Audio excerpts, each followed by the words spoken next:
মসজিদের উন্নতি দুইভাবে হয়।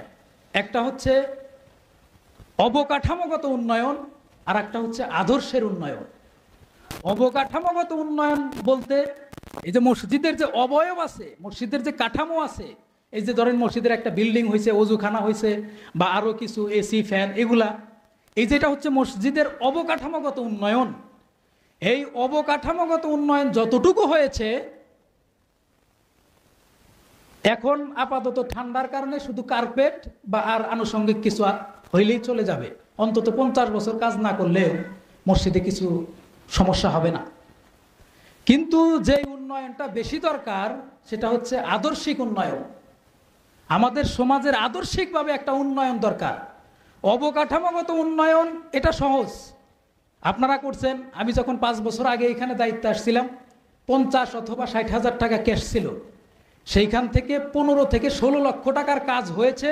আপনারা করেছেন, যুব সমাজ করেছে, অবকাঠামোগত এই উন্নয়ন হয়েছে। সম্মানিত হাজিরিন, এখন এই মসজিদের এই সমাজের দরকার আদর্শিক উন্নয়ন। অন্যথায় আমরা যদি বড় বড় অতিথি দাওয়াত দেই, আর তারপর যদি লাখ লাখ কোটি কোটি টাকা তারা দান করে, আর তারপর আমরা এই মসজিদ যদি সোনা দিয়া বানাই, আর এই মসজিদে যদি কোরআন এবং সুন্নাহর হক কথা উচ্চারণ করতে না পারি, তাহলে এই মসজিদে উন্নয়নের 2 পয়সার কোনো লাভ নাই। সম্মানিত হাজিরিন, আর পক্ষান্তরে যদি এই মসজিদ ভিত্তিক কোরআন এর সমাজ বিনির্মাণে যদি এই মসজিদ খেজুর পাতার ছাউনি হয়, তাতে কোনো অসুবিধা নাই। মানুষের মধ্যে যদি কোরআনের আদর্শ থাকে, মানুষের মধ্যে যদি রাসূলের আদর্শ থাকে। এই জন্য এখন বর্তমান দায়িত্বপ্রাপ্ত ইমাম এবং পরিচালনা কমিটির প্রতি আমার সদয় অনুরোধ, এখন আপনারা এই আদর্শিক উন্নয়নের দিকে মনোযোগ দেন। আমি একটু রূপরেখা দিচ্ছি। মসজিদে কোরআন শিক্ষার ব্যবস্থা করা, যা ইতিমধ্যে আমাদের মসজিদে হয়ে গেছে। মসজিদ ভিত্তিক লাইব্রেরি করা, যা ইতিমধ্যে আমাদের মসজিদে হয়ে গেছে। এখন যেটা দরকার, মসজিদ ভিত্তিক একটি দাওয়াতি কমিটি করতে হবে। প্রত্যেক দিন ফজরের নামাজের পরে মস্ক করার পরে সকালে এবং বিকালে 2 বেলা মসজিদের পার্শ্ববর্তী বাড়ির থেকে শুরু করে আস্তে আস্তে এরিয়া বাড়াইতে হবে। প্রত্যেকটা বাড়িতে গিয়ে নামাজের দাওয়াত দিতে হবে, এবং মা ও বোনদেরকে নামাজের দাওয়াত দিতে হবে। মা ও বোনদেরকে বলতে হবে আপনারা নামাজ পড়েন, এবং আপনাদের বাড়ির পুরুষ যারা আছে তাদেরকে মসজিদে পাঠিয়ে দেন। অন্তত 2 বার না পারলেও দিনে 1 বার এই দাওয়াতি কমিটি এই নামাজের দাওয়াত দিবে। এভাবেই ইসলামী সমাজ বিনির্মাণ এবং নামাজির সংখ্যা বৃদ্ধি পাবে।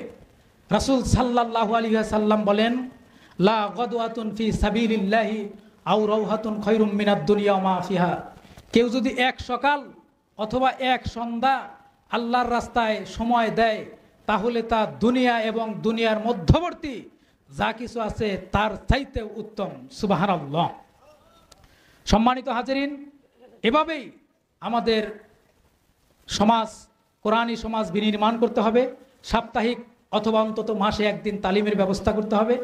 এই রূপরেখার মাধ্যমেই মসজিদের আদর্শিক উন্নয়ন করতে হবে। রাসূল সাল্লাল্লাহু আলাইহি ওয়াসাল্লাম বলেন, ফাওয়াল্লাযী নাফসি বিয়াদিহি, ওই আল্লাহ তাআলার কসম যে আল্লাহ তাআলার হাতে আমার জীবন, লা তাকুমুস সাআ, ততক্ষণ পর্যন্ত কিয়ামত হবে না যতক্ষণ পর্যন্ত মানুষেরা মসজিদ নিয়ে বড়াই করতে থাকবে, মসজিদ চাকচিক্য করব, আর চাষটলে বৈশা বলবো মসজিদ একটা করছি যা দেখায়েন। এটা কিয়ামতের অন্যতম আলামত। এই জন্য আমাদের মসজিদ উন্নয়নের পাশাপাশি সমাজের আদর্শিক উন্নয়নের জন্য সচেষ্ট হইতে